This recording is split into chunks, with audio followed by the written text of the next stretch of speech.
Hello बच्चों, let's see the question is identify principal organic product of the following reaction. यहाँ पे एक हमारे पास हेलो एरीन है जिसमें फ्लोरीन भी है, ब्रोमीन भी है और यहाँ पे नाइट्रो ग्रुप लगा है। Then we have NaSCH3 that is a strong base. तो यहाँ पे सबसे पहले हमें देखना होगा क्या हमारा की कंसेप्ट यूज होगा इस क्वेश्चन में। सो की कंसेप्ट जो हमारा यूज होने जा रहा है वो होने जा रहा है न्यूक्लियोफिलिक एरोमेटिक सब्स्टिट्यूशन रिएक्शन।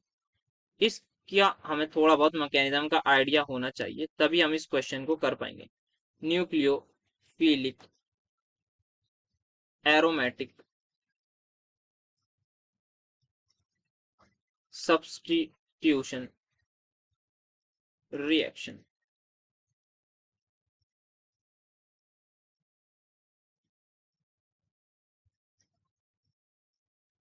तो ये हमें इसको देख, तो इसको हम शॉर्ट फॉर्म में लिखते हैं SNAR। तो यहाँ पे हमारे पास दो हेलोजन है। यहाँ पे जो NO2 ग्रुप है उसको अगर हम यहाँ पे सबसे पहले स्ट्रक्चर कर लेते हैं ड्रॉ अपने रिएक्टेंट का। यहाँ पे ये हमारे पास आ गया है रिएक्टेंट। यहाँ पे एक फ्लोरीन है, फ्लोरीन के जस्ट बराबर में है ब्रोमीन, बट फ्लोरीन के पैरा पोजीशन पर लगा है NO2। और NO2 का स्ट्रक्चर अगर हम फर्दर बाइफरकेट करके ड्रॉ करें तो वो ये होता है। ये है मेरे पास NO2 का स्ट्रक्चर। नाउ मुझे इसकी रिएक्शन करानी है Na पॉजिटिव SCH माइनस से। तो यहाँ पे जो अटैकिंग स्पीशी है वो है मेरे पास SCH माइनस, SCH3 माइनस। ये मेरे पास है अटैकिंग स्पीशी, ये अटैक करेगी। अब इसके पास दो ऑप्शन है, या तो ये यहाँ पे अटैक करे फ्लोरीन वाले पर, या फिर दूसरा ऑप्शन है यहाँ अटैक करे। तो अब कहाँ पर अटैक करना है ये हमें देखना होगा इसके मैकेनिज्म से। तो यहाँ पे अगर मैं मैकेनिज्म एक बार हम मैकेनिज्म से चलें तो मैं सबसे पहले एक बार फ्लोरीन पर अटैक करा देता हूँ क्विकली, देन ब्रोमीन पर भी अटैक करवा लेंगे एक बार। तो यहाँ पे मैं सबसे पहले अगर फ्लोरीन पर अटैक होगा तो देखते हैं क्या कॉन्सिक्वेंस होंगे हमारे पास। सो यहाँ पे सबसे पहले हम अटैक करा रहे हैं फ्लोरीन पर। ओके, सो यहाँ पे ये पाइबॉन्ड यहाँ है, एक यहाँ है, एक यहाँ है, एंड यहाँ पे NO2।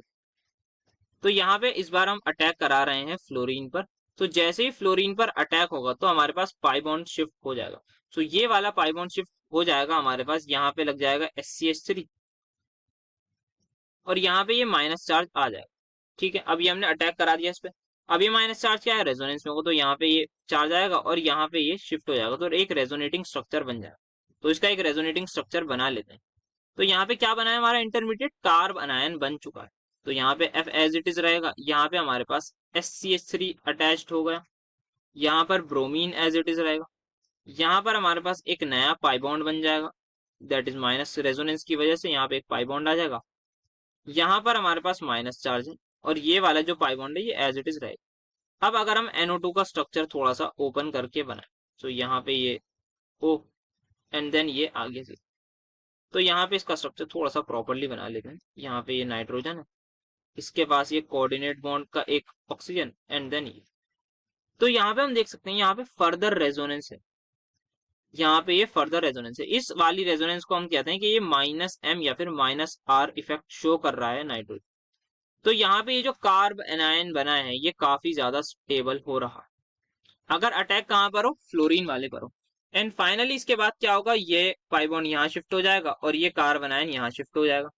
एंड जो फाइनली एक बार इसका एक और रेजोनेटिंग स्ट्रक्चर अगर नेक्स्ट पेज पर ड्रॉ करें तो वो रेजोनेटिंग स्ट्रक्चर ऐसा होगा।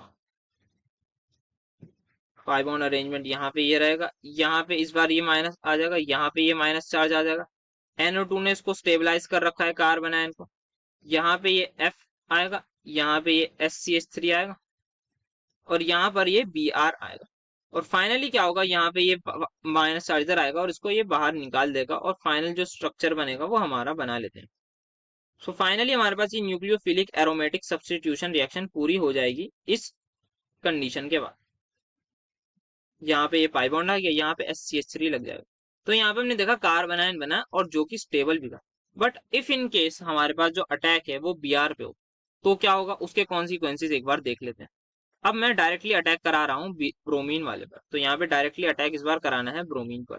तो यहाँ पे डायरेक्टली अटैक करा देते हैं ब्रोमीन पर। यहाँ पे फ्लोरीन है, यहाँ पर ब्रोमीन है और यहाँ पर एस यहाँ पे सॉरी NO2 है।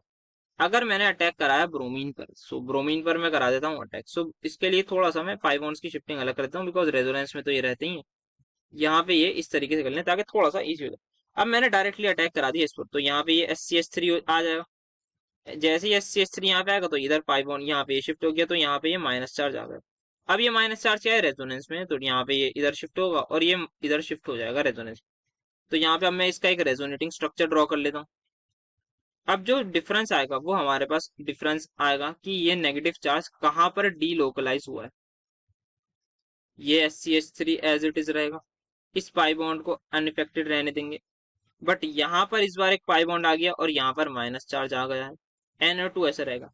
अब जो फ्लोरीन के केस में हो रहा था, दैट इज दिस थिंग, ये जो चीज हो रही थी कि ये माइनस चार्ज NO2 भी स्टेबल कर रहा था, लेकिन इस बार ये यहाँ पर ये NO2 ये चार्ज माइनस चार्ज स्टेबल नहीं कर सकता, इस कार्बन आयन को नहीं कर सकता, क्योंकि ये हमारे पास इसके कौन सी पोजीशन पर है, बिकॉज ये हमारे पास पैरा पोजीशन पर है ब्रोमीन की।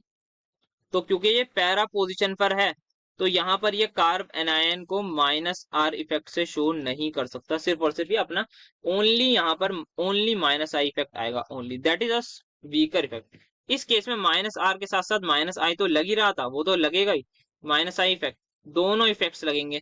बट यहाँ पे हमारे पास माइनस आर नहीं लग रहा है, जिसकी वजह से यहाँ पे कार्ब एनायन लेस स्टेबल होगा।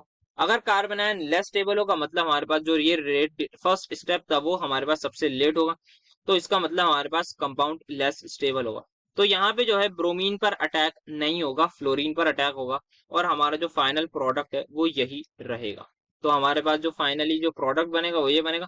दूसरा ऑप्शन जो हमारे पास था प्रोडक्ट का, वो प्रोडक्ट हमारे पास अल्टीमेटली जो प्रोडक्ट बनता, हाइपोथेटिकल केस में जो प्रोडक्ट बनता वो हमारे पास कुछ ये बनता कि यहाँ पे ब्रोमीन हट जाता,